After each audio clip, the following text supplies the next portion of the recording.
Hello, everybody. Scott Golden here with the uh, Golden Opportunities Coaching and Pro Wrestling Logic YouTube channel. Happy New Year to those who are out there listening on New Year's Day 2022. Hopefully, a good year. Would love to get to 5,000 of these available within the year and ultimately lead us to a good space there. Anyway, this is the December 12th, 1993 edition of the Wrestling Challenge Review Series for 1993. Again, we've got over 100 of these available somewhere or another here, and we continue to foray into about 2,200 of these total audios available anywhere around. So hopefully that is enjoyable for you. We open with Tatanka and Reno Riggins. Reno Riggins gets pushed up into the lights with a backdrop and then an atomic drop. Tatanka, still only having the one loss on his record as far as TV is concerned, hits a flying shoulder tackle on Riggins and then hits the Papoose to go and the top rope tomahawk chop, and ultimately a victory for Tatanka. Riggins does get a couple of shots in, but Tatanka still managing to be a pretty major guy.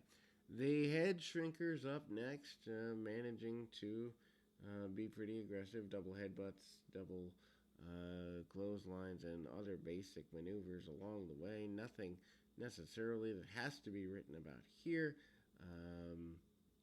Kind of getting things going there, and ultimately managing to do whatever can be done. The tip up by Samu, getting things going with a back body drop, and then the front Russian leg sweep, followed by the top rope splash. The Head Shrinkers in constant and common control there.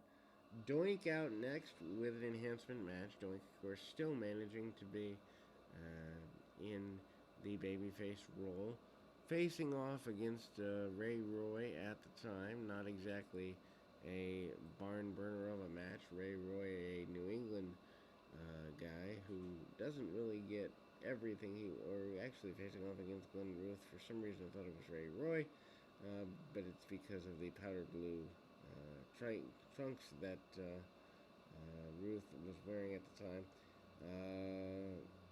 And then we see Doink getting a relative basic victory with a face lock float over punch kick. Very basic match by Doink. A couple of suplexes and ultimately gets a victory there.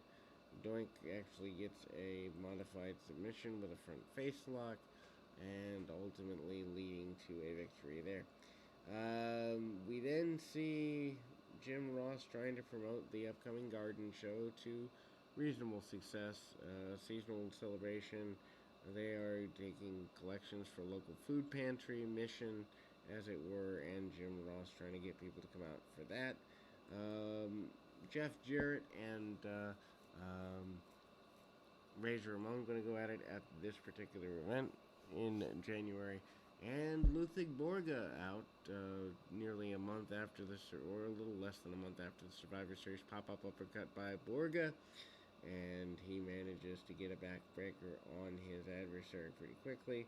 The announcement of the casket match for Yokozuna and The Undertaker facing off at the Royal Rumble is made here. Jim Cornette also cuts a promo in the ring a little bit, talking about how, in fact, Yoko's a little nervous about that. Crush is out next. Crush facing off against an enhancement talent, hits a tilt-a-whirl backbreaker against the man. This one is Mike Busey, otherwise known as Nova. Meets him with the Head Vice 226. Crush also using a military press slam, among other aggressive power-related maneuvers to get himself going in that direction. Crush very dominant in his pursuit of Randy Savage, coming up and even hits a fresh slam and just drops the man backwards. Then we go to the Steiner Brothers. Steiner Brothers, of course, on again, off again tag team champions going here into the beginning of 1994.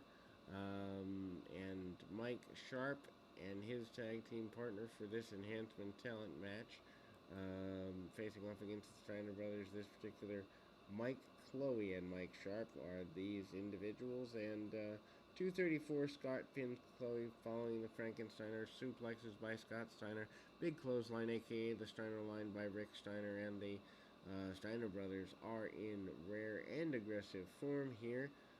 Then we go back to the event center type promos, and Jim Ross once again trying to get everyone to come out to the local area.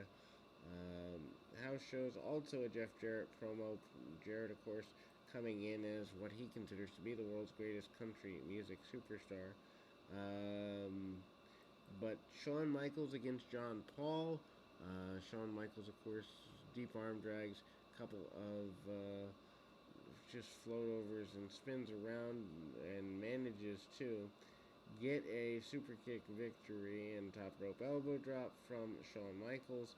Upcoming house show continued to be talked about in the area is Jim Ross's close of the show, which leads us to the main event, the casket match. Also, Randy Savage facing off against Crush, and basically says, I don't want to retire, putting out subliminal messaging, I guess, at the end of the day, where he's kind of forced into what he considers to be a quasi-retirement around this time. And we'll be back with more right after this.